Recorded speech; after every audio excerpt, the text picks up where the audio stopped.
എല്ലാവർക്കും നമസ്കാരം. ഞാനിന്നൊരു നാരങ്ങാച്ചാർ ഉണ്ടാക്കാൻ പോവുകയാണ്. എല്ലാവരും സപ്പോർട്ട് ചെയ്യുക, സബ്സ്ക്രൈബ് ചെയ്യുക, ലൈക്ക് ചെയ്യുക. അതിനായി കഴുകി വൃത്തിയാക്കിയ 1.25 കിലോ നാരങ്ങ ഇത് നമുക്കൊന്ന് പുഴുങ്ങിയെടുക്കാം. ഇത് പുഴുങ്ങാനായിട്ട് നമ്മൾ അടുപ്പേ വെച്ച് ഉപ്പും കൂടി ഇട്ട് കൊടുക്കാം. നാരങ്ങ പൊട്ടാതിരിക്കാനും ഒക്കെയാണ് ഈ ഉപ്പിടുന്നത്. പുഴുങ്ങുമ്പോഴത്തേക്ക് ഈ കയ്പൊക്കെ ഒന്ന് മാറിക്കിട്ടും. ഇതൊന്ന് തുറന്നു നോക്കാം. തിളച്ച് നല്ലതുപോലെ ഒന്ന് വെന്ത് വന്നിട്ടുണ്ട്. ഇനി നമുക്ക് ഈ വെള്ളം ഊറ്റിക്കളയാം.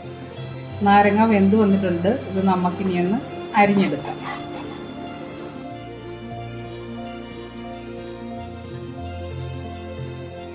പതിനഞ്ച് കഷ്ണം വെളുത്തുള്ളി എടുത്തിട്ടുണ്ട്.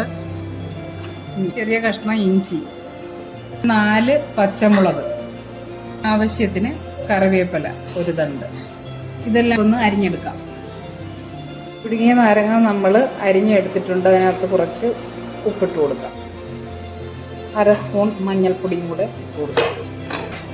ഇനി ഇതെല്ലാം കൂടി ഒന്ന് മിക്സ് ചെയ്ത് വെക്കുക. ഒരു 10 മിനിറ്റോളം ഇതിങ്ങനെ വെച്ച് കഴിയുമ്പോഴത്തേക്കും ഇതിന് നല്ല വെള്ളമൊക്കെ ഇങ്ങനെ ഇറങ്ങിയിരിക്കും. ആ വെള്ളം നമുക്ക് അച്ചാറിനകത്ത് ഒഴിക്കാവുന്നതാണ്. നമ്മുടെ നാരങ്ങയുടെ നീരും ആ ഉപ്പും മഞ്ഞൾപ്പൊടിയൊക്കെ ഇതിൻ്റെ അകത്ത് പിടിച്ച് എല്ലാം ഒന്ന് സെറ്റായി വന്നിട്ടുണ്ട്. ഇനി നമുക്ക് ഇതിനുള്ള ചേരുവകൾ എടുക്കാം.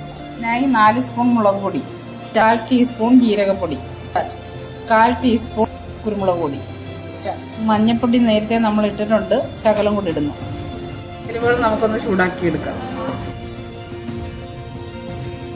പാൻ ചൂടായി വന്നിട്ടുണ്ട്. അതിനകത്തോട്ട് ഓയിൽ ഒഴിച്ചു കൊടുക്കാം. ഇനി കടുക് ഇട്ട് കൊടുക്കാം.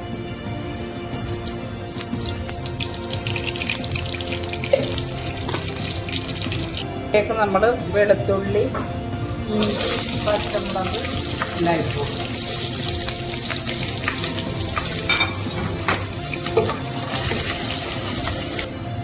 വാടിയ വെളുത്തുള്ളിയിലേക്ക് ഈ നാരങ്ങ ഇട്ട് കൊടുക്കാം.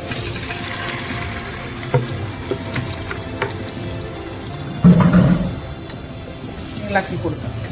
മുളക് പൊടി എല്ലാം ഇട്ട് കൊടുക്കാം. ഇനി ഇളക്കി കൊടുക്കാം.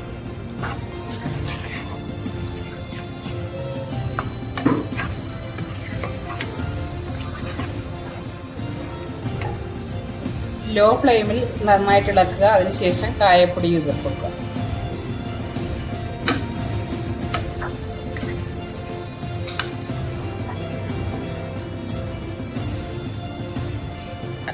കുറച്ച് ഉപ്പ് കൂടി ഇട്ട് കൊടുക്കാം. കറിവേപ്പില ഇട്ട് കൊടുക്കാം. 1/2 സ്പൂൺ ഉലുവാപ്പൊടി ഇട്ട് കൊടുക്കാം.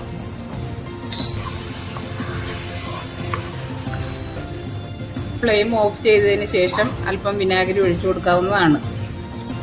നമ്മുടെ അച്ചാർ ഇവിടെ റെഡി ആയിട്ടുണ്ട്.